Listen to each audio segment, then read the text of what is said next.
आप सभी का स्वागत है मेरे YouTube चैनल डिवाइन म्यूजिक में। आज मैं आपको धन्वंतरी भगवान की कथा सुनाऊंगी। आप सब ध्यान से सुनिएगा।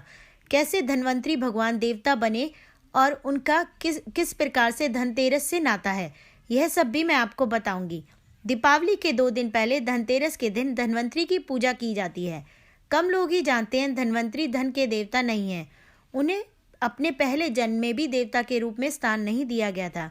इसके लिए उन्हें दूसरा जन्म लेना पड़ा था। ऐसा क्यों हुआ था? उनका धनतेरस से क्या नाता है? इसको लेकर भारतीय धर्म की पौराणिक कथाओं में धन्वंतरी की कथा है। अब मैं आपको वह सुनाऊंगी। हिंदू धर्म में धन की देवी माता लक्ष्मी को माना जाता है, वहीं धन के देवता कुबेर को माना जाता है। ऐसे में धन्वंतरी का धनतेरस से क्या नाता है और उन्हें देवता की उपाधि कैसे मिली थी, इसकी एक रोचक पौराणिक कथा है। क्या है धन्वंतरी का धनतेरस से नाता? धन्वंतरी को भगवान विष्णु का अवतार माना जाता है। पुराणों के अनुसार, हिंदू पंचांग के अनुसार भगवान विष्णु ने कार्तिक महीने के कृष्ण पक्ष की त्रयोदशी तिथि को धन्वंतरी के रूप में अवतार लिया था। इसीलिए इस दिन भगवान धन्वंतरी का धनतेरस के रूप में पूजन होता है। कहा जाता है कि धन्वंतरी समुद्र मंथन में अमृत कलश लेकर निकले थे। धन और समृद्धि से उनका क्या संबंध है? धन्वंतरी के अमृत कलश लेकर प्रकट होने के कारण ही उनको बर्तनों से गहरा नाता माना जाता है। इसीलिए धनतेरस पर बर्तन, विशेष तौर पर कलश खरीदना शुभ माना जाता है। यहाँ तक कि उनका अमृत कलश एक तरह से समृद्धि का प्रतीक है और धनतेरस के दिन सोने चांदी की वस्तुएं खरीदना भी शुभ माना जाता है। समुद्र मंथन से कैसे प्रकट हुए थे धन्वंतरी भगवान? लेकिन धन्वंतरी की कथा केवल समुद्र मंथन में से प्रकट होने तक ही सीमित नहीं है। पुराणों में उन्हें चिकित्सा का देवता माना गया है और यहाँ तक कि उन्हें देवताओं का चिकित्सक माना गया है। धन्वंतरी के 2 जन्मों का उल्लेख है। उनका सबसे पहले जन्म में समुद्र मंथन से हुआ था। वो भगवान विष्णु के प्रथम अंश माने जाते हैं। समुद्र मंथन के दौरान जब धन्वंतरी हाथ में अमृत कलश लेकर बाहर आए तो उन्होंने भगवान विष्णु से पूछा था कि उनका इस लोक में क्या काम और स्थान है। इस पर भगवान विष्णु ने बताया कि सभी उन्हें धन्वंतरी प्रथम के नाम से जानेंगे।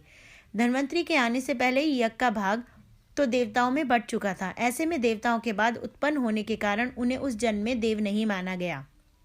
अब धन्वंतरी का दूसरा जन्म हुआ। भगवान विष्णु ने कहा था कि उनका अगला जन्म द्वापर होगा, जहां धन्वंतरी द्वितीय के नाम से जाने जाएंगे और उसी जन्म में उन्हें सभी सिद्धियां प्राप्त होंगी और तब वे देवता हो जाएंगे। उन्हें बताया गया कि उनकी तभी से पूजा भी होने लगेगी और वे आयुर्वेद के अष्टांग का विभाजन भी करेंगे। द्वापर युग में जब काशी का राजा धनव ने पुत्र प्राप्ति के लिए कठोर तप किया, तब शिवजी ने उन्हें प्रसन्न होकर धन्वंतरी को उन्हें पुत्र के रूप में प्रदान किया। बताया जाता है कि इसी जन्म में धन्वंतरी ने ऋषि भारद्वाज से आयुर्वेद विद्या ग्रहण की और उसे अष्टांग में विभक्त कर अपने शिष्यों में बांटा। उन्होंने ही अमृतीय औषधियों की खोज भी की थी। इनके वंशज देवोदास ने शल्य चिकित्सा का पहला विद्यालय स्थापित किया था, जिसके प्रधानाचार्य बनाया गया था। वैदिक काल में जो महत्व और स्थान अश्विनी को प्राप्त था, वही पौराणिक काल में धन्वंतरी को प्राप्त हुआ। जब अश्विनी के हाथ में मधु कलश था, वहां धन्वंतरी को अमृत कलश मिला। बोलो विष्णु भगवान की जय, बोलो धन्वंतरी भगवान की जय। आप रोग मुक्ति के लिए धन्वंतरी मंत्र भी कर सकते हैं। ओम नमो भगवते वासुदेवाय धन्वंतराय अमृत कलश हस्ताय सर्वमय विनाशाय त्रिलोकीनाथाय श्री महाविष्णुवे स्वाहा।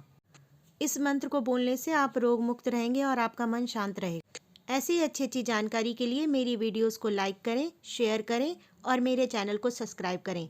धन्यवाद।